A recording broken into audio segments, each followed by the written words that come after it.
Hi, you're listening to the My Body, My Story podcast. My grief isn't always sitting with me. You know, I have toolbox strategies. I'm doing this today to raise awareness. So no one has, I have got down a lot, but I've got up a lot too. That's what everyone needs to do, is be able to get back up.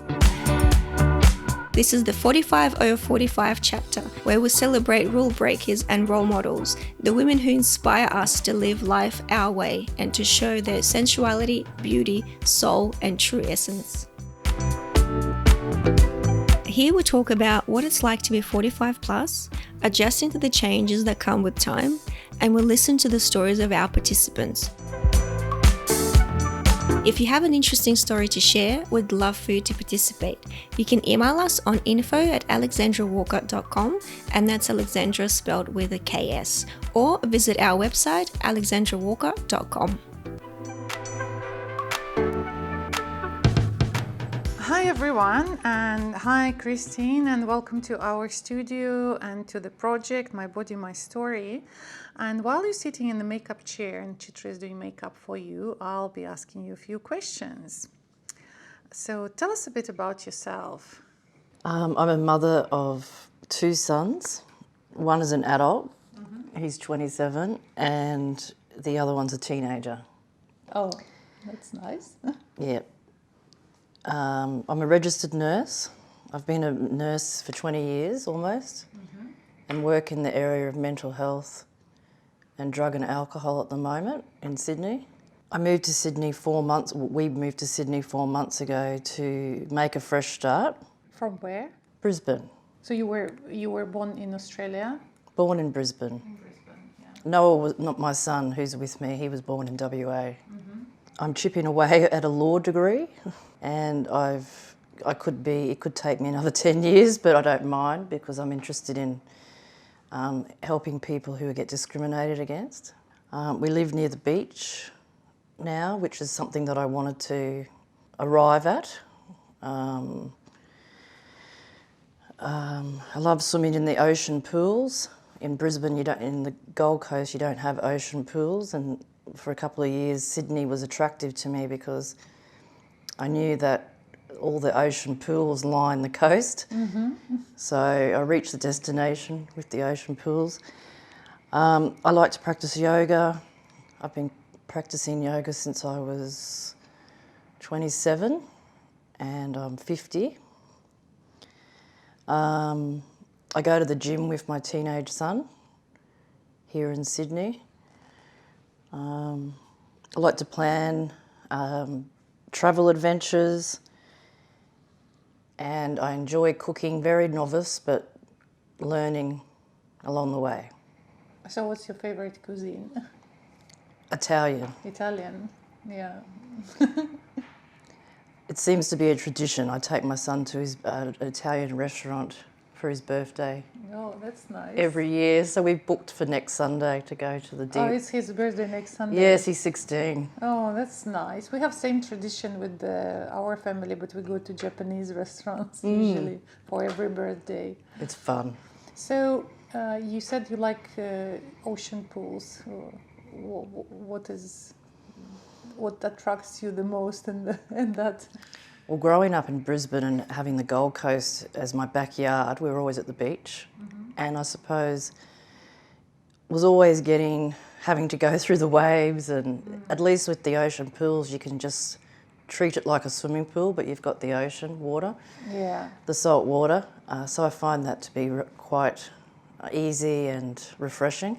And calm, yeah. Calm, yes. Don't have to get smacked around by the waves on a choppy day. So interesting. You said you work in the emergency department, or? I have worked in the emergency department as a clinical nurse in Brisbane. Now I'm working in a rehab in Sydney. Yeah.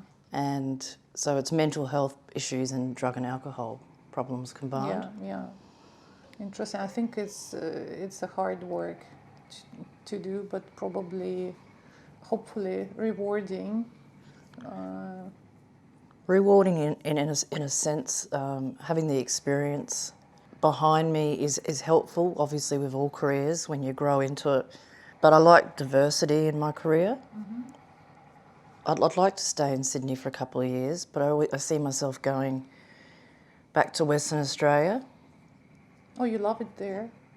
I do love it up there. Over there, we were going to Broome for a holiday throughout COVID, and that got interrupted. So we'll have a holiday over in Margaret River at the end of the year. But I'd like to settle for a few years now in Sydney. In Sydney. Okay. So, what are you most passionate about? Lifelong learning. So I started the law degree when I was 44. I had a lot of interruptions along the way, which was difficult, but I decided to just, keep going with it if I felt passionate about it. So I am enrolled in one of the unis in New South Wales, and I plan to start back again in October. Oh, that's interesting. So what made you do this change, from medicine to law? Sometimes it ties in. Nursing and law, there's a lot of grey areas. I suppose I think it's more of the side of, I think it's the discrimination.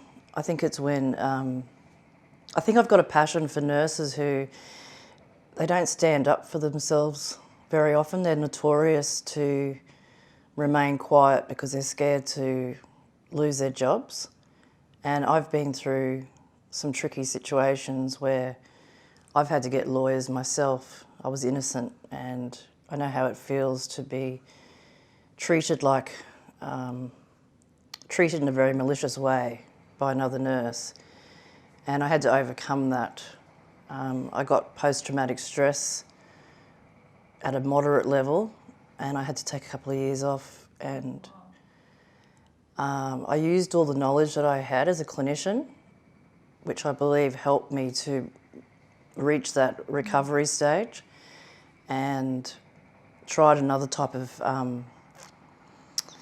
interesting therapy using medicinal cannabis, and that was actually what moved me into the healing stage. And I'm a very strong advocate actually for legalising cannabis, because I believe that there's too many people who need to have plant medicine and they can't access it. So I suppose that ties in with the nursing. I see so many people, so many clients that are hooked on opiates, and there's a long history of cannabis. Like, it was legal 100 years ago, and they took it away. So the law was like a weapon towards cannabis. So, and because I've survived post-traumatic stress and I'm well, and I know what it's like to heal, because it is an injury, it's a psych injury. I just have all this knowledge, and I know that a lot of people, there's a lot of stigma around it. So I just very bravely raise awareness on social media and sit back and observe how alcohol is a poison and used so often, but cannabis has been so left behind. So, it's just known as a recreational drug. There's so much more to it than that. So why do you think it was written off, the natural medicine? Because of the pharmaceutical companies. And I also, strongly believe that we need pharmaceuticals. But I didn't learn about cannabis, the plant, at school. And just like the First Nations, First Nation people. So I think that's a shame that we didn't, but yeah. Do you think it's because I heard of that movement, legalizing that, and I know that my friends living in Canada, it's legalizing in some states in the US. So what is the main, my question, what is the main plus of that, and don't you get addicted to this, or like what's the downside of using this medicine, the natural medicine? The pluses and the cons and pros of that. Yes. Well, I know that being a cannabis user, I swallow a capsule, and it can. I guess the only side effect that I would get is that it might make me feel not necessarily tired, but I might just feel like that's it. I've had enough now for the week, and it's okay to just stop for a few days and use it when it's needed. There's no real side effects per se with the cannabis medicine. When you swallow it and it goes through your digestive system, it's actually a different effect than when you're smoking it. And growing up, we never had like the hydroponic cannabis. Once I got started nursing, when I was 30, all of a sudden, all these people started to come into hospital psychotic, but it was from the hydroponic cannabis. And it was very easy to identify why. And that was because they put all the chemicals to destroy the plant and destroy people. I don't know who started it, but it got people on more pharmaceuticals. They had to take antipsychotic medication to get back to reality. So being a medicinal cannabis user, I can't really identify. Perhaps, like I said before, if I was to use it every day, say after work, perhaps I might feel less motivated to do something because it relaxes you so much. Your whole nervous system just stops. So it's the opposite to stress. You know, it relieves all those symptoms of stress. So you're not, when you're under the influence, you don't have the cortisol levels high. Yeah. You know, it goes out to all receptors. The endocannabinoid system is where all the receptors are in our body. So we didn't even learn about that at uni. So. And the cortisol is the number one reason for all the disease and the weight gain and all sorts of things which we don't like, trying to fight it, and so it helps to lower the level of cortisol. Absolutely. In fact, if you go home after a bad day and you have a capsule, and I have it organically, I don't buy the oil because you don't know what they put in it. If any cortisol was rising in my blood, it would be completely depleted within a half an hour. So I'm avoiding the risk of heart disease. Yeah. Or stroke, heart attack.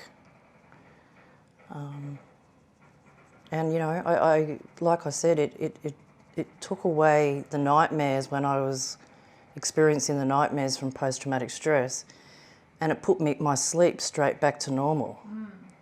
So it actually corrected my nervous system, if you want to say. Wow, it seems like a magic medicine. Well, because I understood about the nervous system and everything from being a nurse, I was actually really fascinated with how it all unfolded. Yeah. So does it, I didn't understand, is there addiction to that or? No addiction. And I'll give you an example. I haven't had any for 2 weeks because I needed to order some more, and I haven't had any withdrawals. I said to myself that I'll just have a little break, perhaps because I felt that my motivation levels were down a little bit. I mean, I was still going to work. When I say motivation levels, probably just had to think twice about doing a few things that I would normally just jump into. So that's all. And yeah, definitely no withdrawals. You just can get addicted to be too relaxed. That's the only addiction. It should never have been taken away. It should never have, yeah. It's crazy. It's interesting. And is it legal here in Australia or? It is in Canberra. You can grow a plant. The state of New South Wales are working towards that, and they have been for 30 years. There's now a barrister in Queensland who's going to be running at the next election. So that's good because he understands all the law and the history. And the traffic laws need to change. So, for example, you know, if we have a big night on the alcohol, which I don't have now because of, you know, I just don't, because alcohol doesn't really go with my system. I could go and drive the next day and probably the limit would be normal, down to 0.0.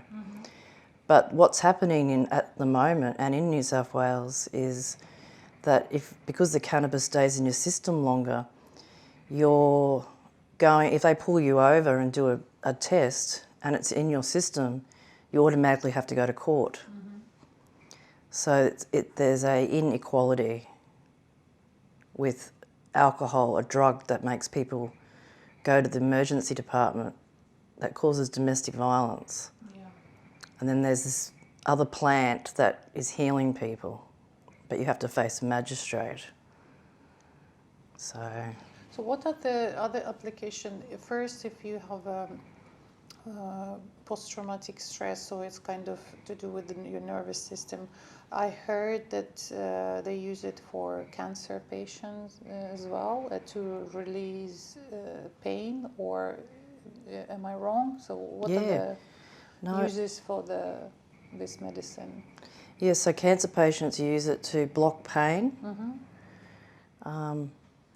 And there's millions of Australians that are actually buying at black market because of this, because of the cancer suffering. So I think that's unfair that people who are potentially dying or going through chemo have to try and buy it cheaper just to get some relief from having cancer. It's used for Parkinson's disease, so it can slow down the symptoms. It's used for ADHD. It's used for anxiety. So quite a few. You also mentioned about that it's hard sometimes to be a nurse and you meet sometimes some unfair treatment. So what is that? Do you want to talk about that as well? So I think that New South Wales nurses are doing it pretty tough compared to Queensland and Victoria. You know, they've just had 2 strikes in Sydney and around New South Wales because they just want to have better ratios and better pay. And I don't think the pay is too much to ask for when they've just gone through COVID with burnout. So there'd be a lot of nurses with post-traumatic stress at the moment. And I think the ratios is fair for people who are sick. You know, they're not getting... It's been clearly obvious for most of my career that patients die and they're not getting the trained nurses that they deserve.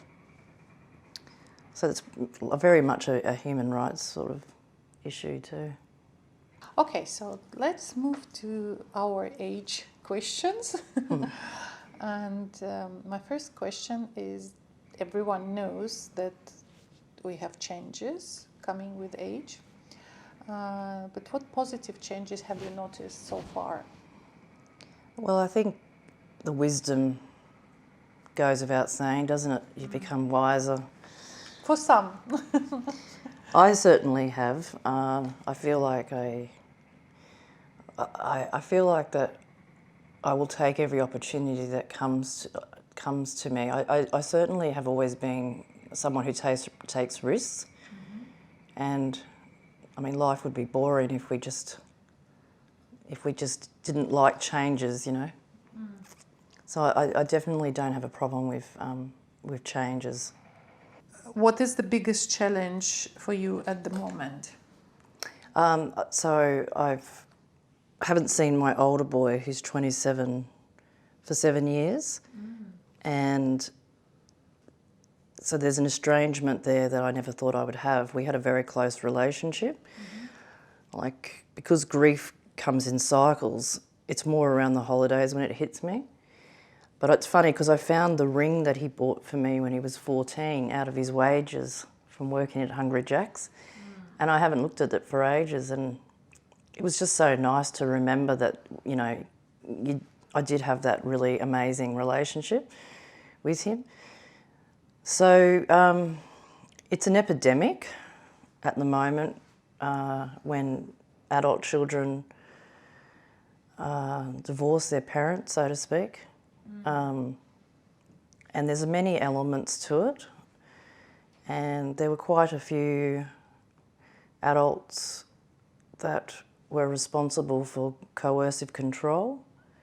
He's a very soft man, young guy, sorry. He's a very soft person, and I raised him, but unfortunately there was adults that should have taken more responsibility, and they turned him against me and my family. He hasn't seen his brother since he was 9, so his brother's gone through a lot of heartache. My whole family have gone through heartache.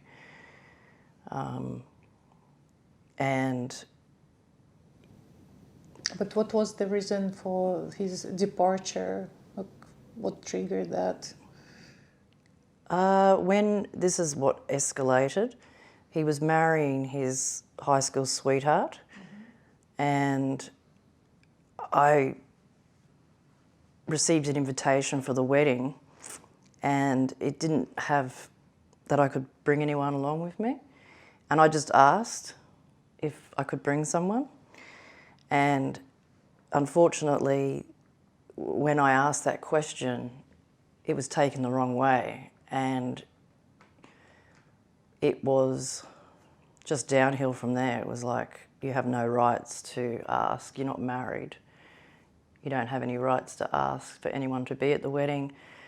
It went down pretty bad. My son changed his surname without telling us, and you know, it was legal for him to do that, but it was a moral thing. And I went around to try to talk to him before the wedding, and his mother-in-law told me that I wasn't a good mother because I wasn't married. And I said, well, I find that interesting because everyone wants to be around my son, but it doesn't make sense to say that to someone who raised him. So I told my son what happened, and he was already brainwashed. He said to me, no, she's right, she wouldn't have said that. She's more of a mother for me than you were.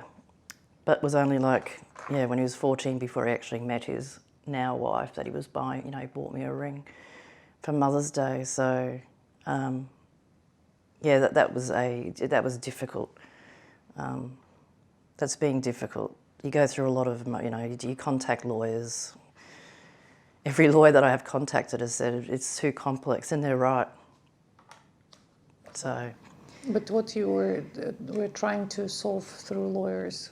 Oh, because I've got 2 grandchildren now that I haven't met. One is 2, a boy, and we only just found out that there's a little girl who's probably just under 1, and I was going to go for grandparents' rights, but... To see them? To seek, yeah. And I did contact a lawyer a few weeks ago, and he said, oh, it's really complex. And I said, yeah, you know, you're right, it is. And I ended up backing down because my mother ran into my son's other grandmother in the shop, and she got to say what she wanted to say in a civil way, and she was promised that she'd pass on the message, but unfortunately my son's grandmother, the other grandmother, has always been under that pressure of mental trauma. You know, you can't speak up, you can't do anything. So the conversation was civil, superficial, and not effective. But I felt that that was enough for now. I got through that part of the grief for the start of Easter, and feeling okay again until the next holiday. Yeah. Luckily, my grief isn't always sitting with me. You know, I have toolbox strategies. I'm doing this today to raise awareness. So no one has. I have got down a lot, but I've got up a lot too, which is, I think, tremendous. You know, that's what everyone needs to do, is be able to get back up. But it's a very tough question you raise up. Yeah, I'm sure that there are people with similar problems, issues in their families, one or another way. Yeah. I think it's important that he does sort it out eventually, because if his children ever find out, it might come back around to haunt them as parents. They may ask him why he made such a decision, and he will probably have an answer, and Probably. but then it will be up to the grandchildren later in life to decide if they want to find you, contact you, whatever. But I think in that situation, the greatest lesson for parents is to learn. It's a very tough version of this separation, you know, all the psychologists are talking about. And for the parent, I think it's the lesson to learn it hard way, to live their own life. Like, Well, he is living a good life, so I prepared him for the good life, and he got a lot of financial benefits from his grandparents. So they're living they have the beautiful big house and the cars, and I never see that as a poor me. I just think, well, you're very lucky, but you know how you received it. Anyway, as long as they stay healthy and happy. Yeah. That's everything to me. Yeah, you're like any mother would wish happiness and healthiness to their children, whatever and wherever they are. Yeah, you have to. I think it just makes you realise that you know that you never did anything so significantly wrong. You have to sort of change the perspective to get on with life. And that's something that I've had to do quite a lot, is change the narrative. Yeah. And accept their choice. Yes. I'm still raising another son, and you know, he's a joy to be with, so I'm lucky. Breathe.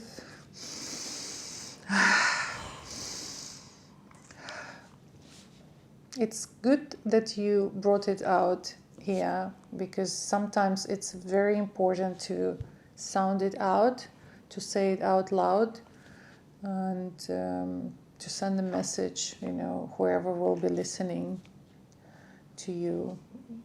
At least they can hear you through the podcast.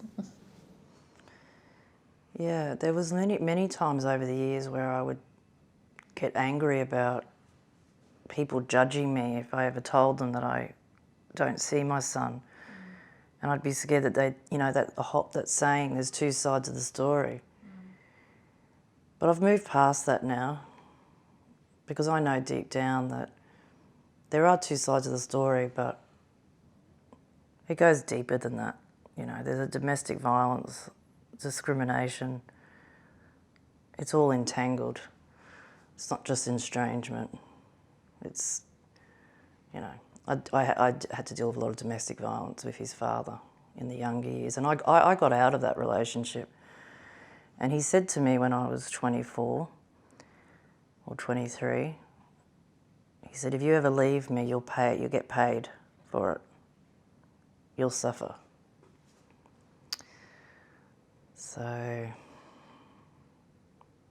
he definitely made sure that happened.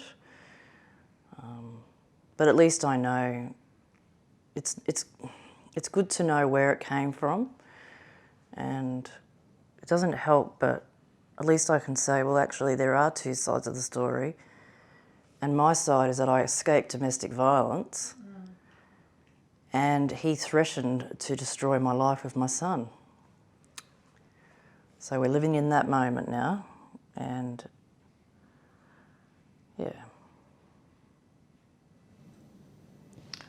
Well, let's hope that you will find a way to live with this problem, I don't know, with this situation, and not to suffer from that. So, like, to make peace with this situation somehow.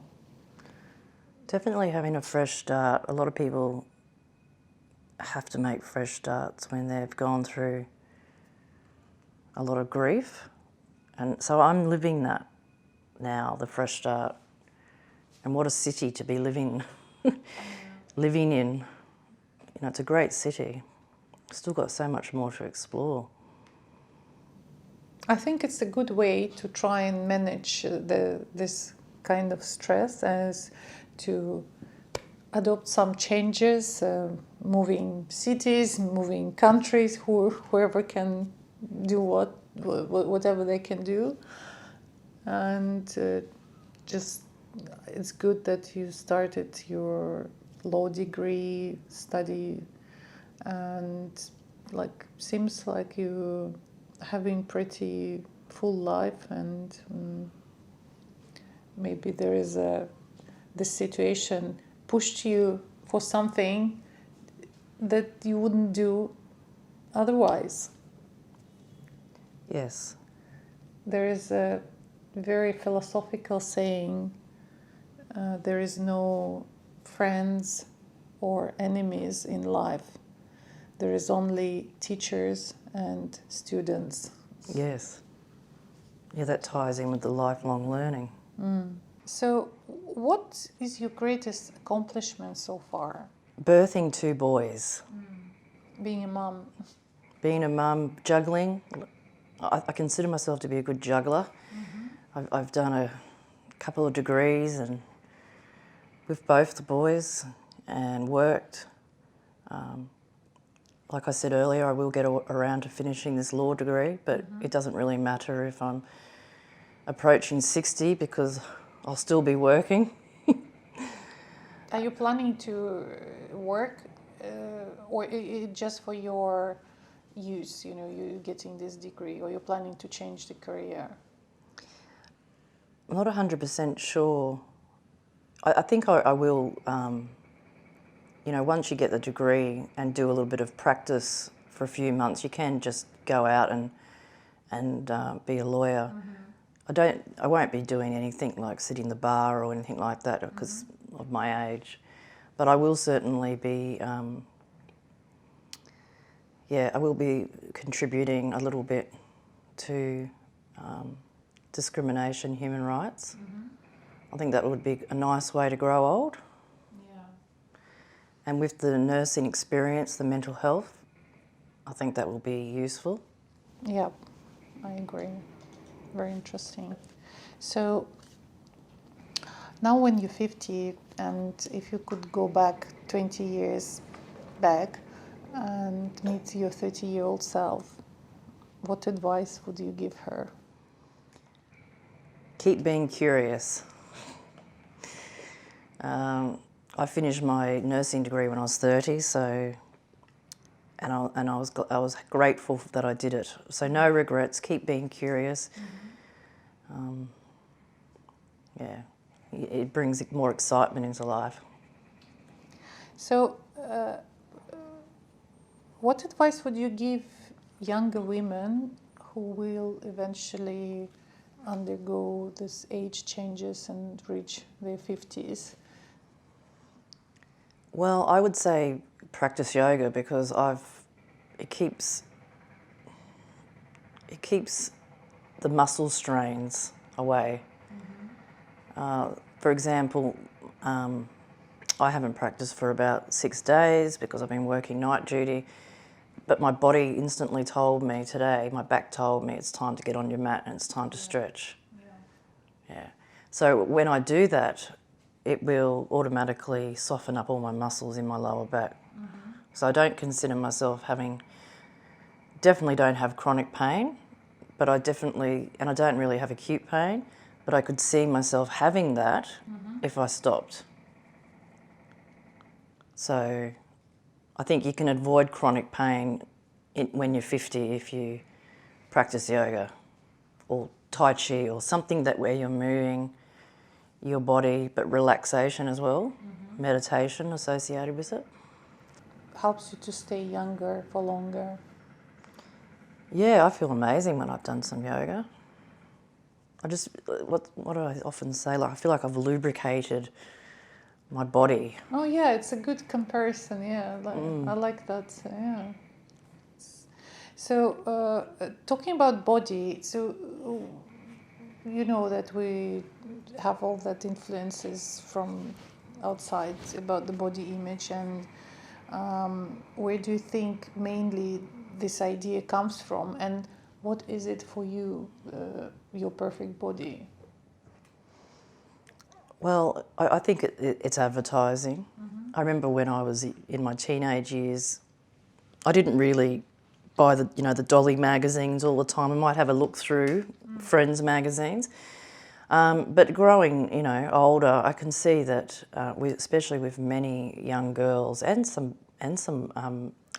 adolescents, males, that I've cared for many people with eating disorders, and there's a few that I've seen bulimia, and I think that I haven't had a problem with my image. I've always fortunately been happy and proud of how I look, but I also know I've had to work at it. So if I feel that when I was younger, if I was, not exercising, I would just consciously get back into it. I think what made me always realise that if I couldn't get into that size that I was in, it was time to start moving. Yeah. So that was the way I've always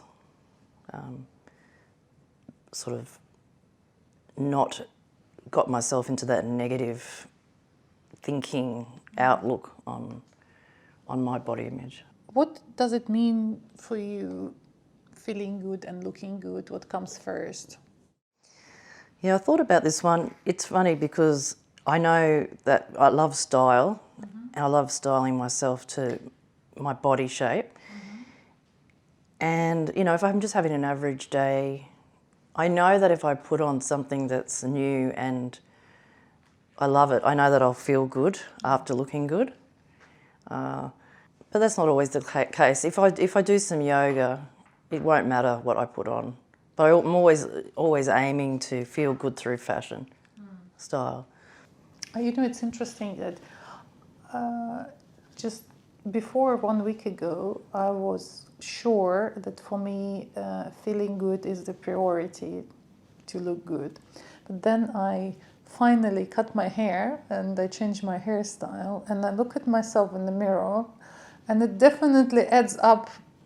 Like, I start feeling better because I look better. I was Yeah. like, oh, okay. I thought it was in my young age this way, but actually, I think it's like both.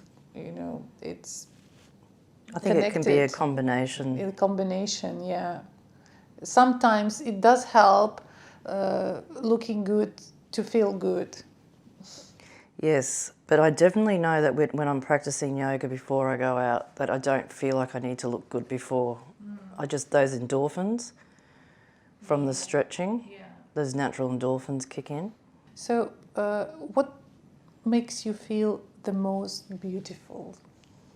Having good health and being able to fashion plays a big part in my life. So if I feel good, I'm going to look good. So there goes, that answers the question for what you just said. Yeah. In another way. But yeah, definitely good health. I agree with you. And my last question, and if you have any favorite quote or thought, or what you think about being a woman? I believe in style, not fashion. Ralph Lauren. Ah, that's a good one. Yeah. Yeah, I definitely, as I'm growing older, I feel like I'm just embracing style more and more. Thank you, Christine. Thank you for sharing your thoughts, and thank you for joining our project. I hope you will enjoy the rest of the day and your photo shoot. And thank you for raising awareness with what you told us. Again, welcome and enjoy the rest of your day. Thank you. If you have an interesting story to share, we'd love for you to participate. You can email us on info@alexandrawalker.com, and that's Alexandra spelled with a KS, or visit our website alexandrawalker.com.